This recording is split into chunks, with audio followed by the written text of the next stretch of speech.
নমস্কার, বিউটিস খিচড়িতে আপনাদের সবাইকে স্বাগত। রোজ রোজ একঘেয়ে পটলের তরকারি বা ভাজা খেতে যদি আর ভালো না লাগে, তাহলে আমার মতো করে এভাবে একবার লোভনীয় পটলের ভর্তা বানিয়ে দেখতে পারেন। গরম ভাতের সাথে এই ভর্তা থাকলে মনে হবে সমস্ত ভাত বুঝিয়ে এটা দিয়েই খেয়ে ফেলি। রেসিপিটি ভালো লাগলে লাইক, কমেন্ট আর শেয়ার করতে ভুলবেন না। আর যারা এখনও চ্যানেলটিকে সাবস্ক্রাইব করেননি, তাদের কাছে সাবস্ক্রাইব করার অনুরোধ রইল। এই ভর্তাটি বানানোর জন্য আমি এখানে 6টা পটল নিয়েছি। পটলের খোসাটা আমি পুরোপুরি ছাড়িয়ে ফেলবো না, কারণ খোসাতে কিন্তু বেশ পুষ্টিগুণ থাকে।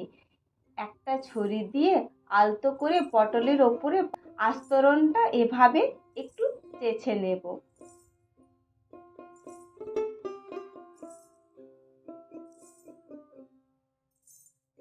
সবগুলো পটল চেঁচে নেওয়ার পর ভালো করে ধুয়ে নেব।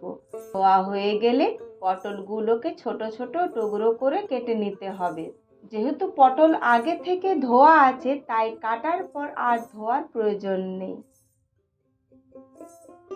এবার গ্যাস অন করে কড়াইতে সামান্য একটু জল দেব। খেয়াল রাখবেন, জল কিন্তু খুব বেশি দেওয়া যাবে না।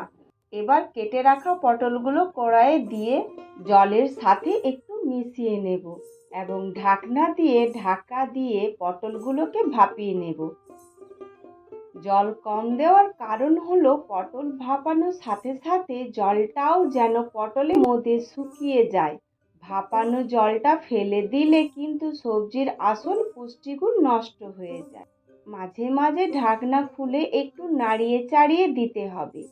5-6 মিনিটের মধ্যে পটল সুন্দর ভাপানো হয়ে যাবে এবং জলটাও শুকিয়ে আসবে। এরপর ফ্লেম অফ করে পটলগুলো কিছুটা ঠান্ডা করে নেব এবং একটি মিক্সি জারে নিয়ে জল ছাড়াই একদম মসৃণ করে মিহি করে বেটে নেব। এবার ওই কড়াইয়ে রান্নাটা করব। কড়াইটা গরম হলে তাতে দিয়ে দিচ্ছি 3 টেবিল চামচ সরষের তেল। তেল গরম হলে ফোড়নের জন্য দেব 4টি শুকনো লঙ্কা, 8 চামচ কালো জিরে। কয়েক সেকেন্ড ফোড়নটাকে একটু নাড়াচাড়া করে শুকনো লঙ্কাগুলোকে মুচমুচে করে ভেজে নেব। লঙ্কা সুন্দর ভাজা হয়ে গেলে শেষ পাতে ব্যবহারের জন্য আমি 2-3টে লঙ্কা তুলে নিচ্ছি।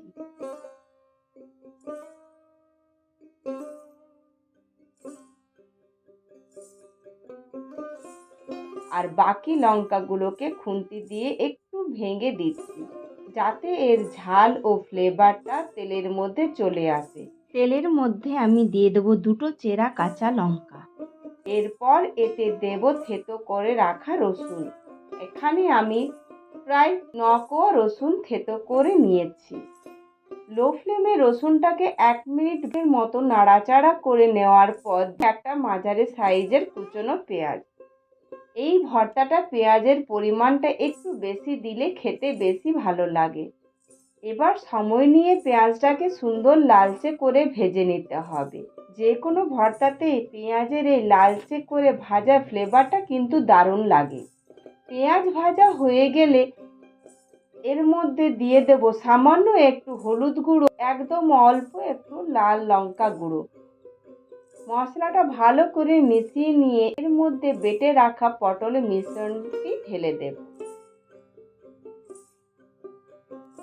এবার মিডিয়াম ফ্লেমে সমস্ত মশলার সাথে পটলের মিশ্রণটাকে অনবরত নাড়াচাড়া করে বেশ কিছু সময় নিয়ে কষাতে হবে, যাতে মিশ্রণটি আস্তে আস্তে ঘন হয়ে আসে।